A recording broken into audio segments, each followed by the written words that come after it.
Hey Duck fans, another week, time for another Fish Duck vlog. I'm Kurt, this week lounging in my Ducks Snuggie and enjoying some Widmer Pale Ale. You may ask why a Snuggie, I say why not. Anyway, every week I make videos from my home, updating all of you on all things related to fishduck.com and Oregon Duck sports. Also, I've been working in the music industry for over a decade, and every week I'll provide a music recommendation for an artist you might have missed, but is worth checking. It may sometimes turn a little rambling and is not quite on the same level of professionalism as we typically display on fishduck.com, but that's okay. Hey, it's a vlog, what do you expect? So there is so much going on with fishduck.com right now. I don't quite know where to begin. Charles and I have so much pending, it feels like we're juggling. But in the coming weeks, we'll be unveiling new features on the website as we work towards continuing to bring you content that is both educational and entertaining. What we're working on, well, I can't quite reveal that quite yet, but when we do, we certainly hope it will blow you away. So much is going on, in fact, that this week we decided to do the inaugural Fish Duck State of the Union with both updates and a few requests from all of you out there, our fish friends. As was announced in our most recent Fish Duck video, we are expanding into basketball coverage. Charles is going to be making a few videos focusing on basketball, while Josh Schlichter continues covering football. And of course, our amazing writing staff will continue providing new articles daily. With the Wisconsin matchup coming up in the Rose Bowl for this past week's Wednesday article, I figured I'd write about the last time that Oregon and Wisconsin faced each other, the 2000 and 2001 series. I interviewed Jason Willis and Chris Tedderton for it, so go check it out online. There's lots of highlights from those games. I've also been really busy going through a lot of old Oregon highlights from the 80s and early 90s. As you can see, I'm going through the 1991 Oregon-Texas Tech game right now. The highlights will be up online very soon. Something has come up with conversation with people of late, that a lot of folks who visit fishduck.com do it exclusively for Charles's videos and don't really explore anything else that we have on the site. Now, we're working towards adding more features to come in the future, but as of right now, there's still plenty that all of you are missing out on. Many of you don't have a clue about all that is available on the site, in particular our video section beyond just the videos that Charles and Josh makes. So let me show you something. Ever go online looking for Oregon highlights or the most recent Chip Kelly interview or motivational vids or the next viral music video hit, but you can't find it immediately and you're having to dig? Well, you don't need to search for it. All you have to do is come to fishduck.com. We've already compiled everything in one place. Well over 4,000 videos, all related to the Oregon Ducks, organized into categories. All of my video highlights are there, all of Mike Wines' videos, all of the Fish Duck videos, other highlights, Duck motivational vids, Oregon Ducks music videos, you name it, it's there.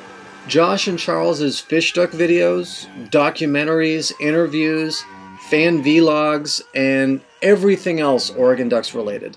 It's all there. Everything is organized into convenient drop-down menus. You want to find previous Fish Duck videos? They're all in there. You want to see one of the 14 different Oregon Ducks versions of Wiz Khalifa's Black and Yellow changed to Green and Yellow that's available on the internet? They're all there. You want to watch highlights of the 1990 BYU game? Those are all there. So go explore. There's a lot more to fishduck.com than just Charles's videos. We've compiled thousands of Oregon videos on the site, as well as our daily writings and plenty more. So keep checking back for more than just Charles's videos, though we do appreciate that so many people love what we do as far as our new video content. As for the Rose Bowl, for those of you coming down here to Los Angeles, be sure to travel safe. And if you are looking to meet up with fellow Duck fans while in town, the places you can most often find Duck fans here in Los Angeles are Mr. Pockets in Manhattan Beach, Big Wings in Hollywood, yes, the name is what it is, Barney's Beanery in West Hollywood, and considering the proximity to the Rose Bowl, Barney's Beanery in Pasadena will likely be packed with Duck fans. Of course, there is the big Oregon pep rally taking place once again down by Santa Monica Pier on New Year's Eve at 3 p.m. 2 years ago it rained for the rally, but nothing that Oregon fans can't handle. Weather down here has actually been pretty nice, so I look like a total wuss wearing a Snuggie right now, but hey, it's the weekend, I'm being lazy. So come down and enjoy the sunshine. Tickets have been going online for about $150 on StubHub and Craigslist, which is that's a nice little change of pace, as I'm actually still paying off the cost of my ticket from the Natty back in January. So that expense versus $150, yeah, I can pay for a $150 ticket. There will, of course, be both pre- and post-game parties, as well as plenty of tailgate action taking place on the golf course next to the Rose Bowl. If you're looking for an Oregon Ducks New Year's Eve event, you might want to RSV to the email address listed on this ad. And if you're looking to celebrate Oregon's victory after the game, I received notice about this party going down, courtesy of former Oregon wide receiver Patrick Johnson. Now we'll get into the matchups and the game itself between Wisconsin and Oregon next week.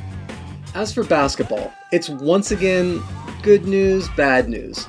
Dana Altman's team beat Fresno State and Portland State, and now they host Virginia today, Sunday, which by the time this video is posted will be over, hopefully another Duck victory. The bad news is that in addition to losing Brown and Bowen earlier this year, the injury bug has now struck as well. Tyrone Nerad suffered a knee injury. It's going to keep him out of action for a couple of weeks. The good news is that the debut of DeVoe Joseph was exactly the lift that the Oregon Ducks needed. Now Joseph, if you don't remember, he was a transfer from Minnesota last year. He had to sit out the year to be eligible in the NCAA under transfer rules, but he really made his impression felt in a big way this past week. He had 18 points against Fresno State and 13 against Portland State, but his 13 against Portland State included a last-minute shot that really sparked the victory at the end. It helped lift the Ducks. Now, while this Oregon team still has a ways to go to compete with the top of the Pac-12 talent, they show a grit and tenacity that simply wasn't there under Coach Kent, particularly the last few seasons. It's a work in progress, but there is promise there. This team, they turn the ball over too often, and sometimes they look a little uncoordinated, a little uncertain what they're doing, but I'll take effort and toughness over just chucking three-pointers all game, all day long. Starting next Tuesday, December 20th, will be the Global Sports Hoops Showcase. It's a mini basketball tournament at Matt Knight Arena that will have Oregon playing North Carolina Central, Prairie View A&M, and Stephen F. Austin 3 days in a row before Pac-12 play officially begins on December 29th. The other thing that caused all kinds of noise this past week was speculation over LaMichael James going pro. It started on Twitter, and the twits on Twitter tweeted too much, which led the newspapers actually giving credence to the unfounded tweets' credibility. It would be idiotic for any player, especially LaMichael James, to declare prior to their bowl game. And the Michael openly denied it in public from the get-go. Yet the story still had legs and made it to national headlines. Now, I do think that LaMichael James will go pro after the Rose Bowl. Honestly, he has nothing left to really prove in college. He's been in Eugene for 4 years. He's already graduated. He's the only player in Pac-10 history to have 3 1,500-yard rushing seasons. He's a Doak Walker Award winner. He's a Heisman finalist. He owns every rushing record at the University of Oregon. So go pro, LaMichael. You've earned it, and thank you for being a Duck. Now, as for the person who started the unfounded rumor about him via Twitter that the media actually believed, first of all, bravo. And also, shame on you, media, for actually believing Twitter rumors. I tweet that, doesn't make it true and worth printing in the papers. Let's have some fun with it. Go ahead and start some Twitter rumors. Just make something up that could possibly have a chance to be true. Rick Neuheisel will be replacing Kristen Stewart in the next Twilight movie. Sure, why not? Now that he's no longer coaching at UCLA, that's feasible, right? Geez, all this talk about tweets and Twitter kind of reminds me about something. Oh yeah, it's time for this. And now, my random tweet of the week. Hey, will you shut up? Thank you. So I work in the music industry, and I'm considered a bit of a music expert, so I always like to provide a weekly music recommendation to give you a heads up on a quality artist out there that perhaps you might have missed. So this week I want to introduce you to a Scottish group, Admiral Fallow. Now if you've enjoyed the recent Americana revival, or New Folk, whatever you want to call it, with groups like Mumford & Sons, the Avett Brothers, the Low Anthem, Old Crow Medicine Show, and Gillian Welch, then you will really enjoy Admiral Fallow. They're part of the next echelon of groups revitalizing the Americana folk music sound with a modern spin.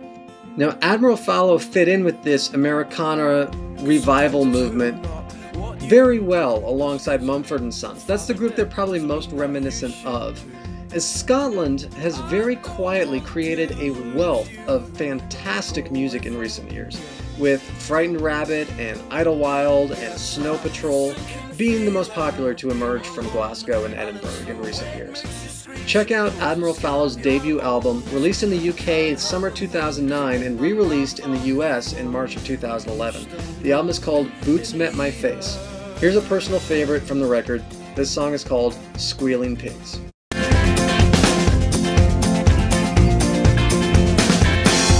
Don't you think about your actions? Counterweight dire reactions. Zero soul, you're a loser, so don't you go away from here. Your mind's a minefield in a minor way. Don't just fall in like some mindless stray. We're your friends, you see, is what they say.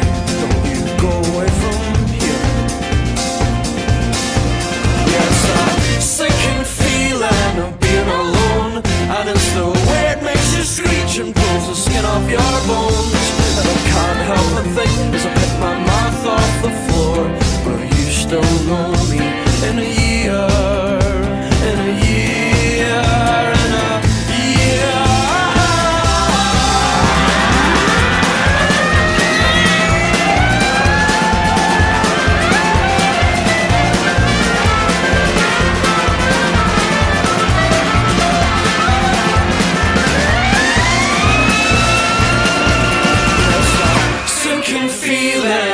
Alone, and it's the way it makes you screech and pulls the skin off your bones. So that's it for me this week. Be sure to check out some more music from Admiral Fallow. They're fantastic. If you've enjoyed Mumford & Sons and Gillian Welch, they're worth your time. Be sure to follow all of Fish Duck's social media sites. Follow us on Facebook, on Twitter, on Ducks Empire, our RSS feed, and of course sign up for our newsletters. The links to all of these are on our front page of fishduck.com. It's 15 days to the Rose Bowl. I'll see you at the pep rally and the Rose Bowl. Until next time, this is Kurt saying, Go Ducks.